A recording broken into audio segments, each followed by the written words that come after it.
এই বিভৎস রকম গরম ওয়েদারে মুখে হাসি মনে কান্না চেপে রেখে বিনির তরফ থেকে welcome to Binita's little corner of the internet.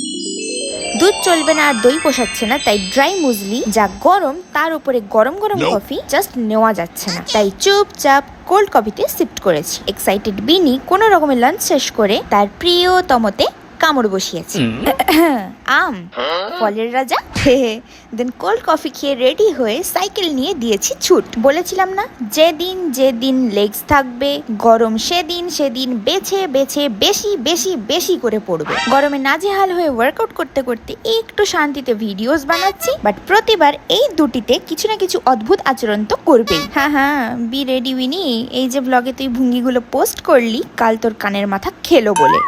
এই জানো তো, আজ একটা নতুন ওয়ার্কআউট গ্লুটসের জন্য অ্যাড করেছি, হেভি এফেক্টিভ। কিক ব্যাক যেটা দাঁড়িয়ে করতাম সেটা এইভাবে করতে দেখলাম লোয়ার ব্যাকে চাপ পড়ছে না, একদম ফাটাফাটি। দেন পাপায়া সাটিয়ে কিছুক্ষণ লাশের মতন পড়ে থেকে দুটো ডিমের ভুর্চি খেয়ে সাময়িকভাবে পেটের খিদে শান্ত করলাম। আজ রাত 10টায় স্নান করেছি, কারণ এসে পড়েই আমি ডেড বডির মতন পড়েছিলাম। খেতে বসেছি যখন মুখটা দেখবে কাচুমাচু করে আছি, যা বাড়াবাড়ি রকম ওয়ার্কআউট করেছি কাল সকালে হাঁটতে গিয়েও ব্যান্ড বাজলো বলে।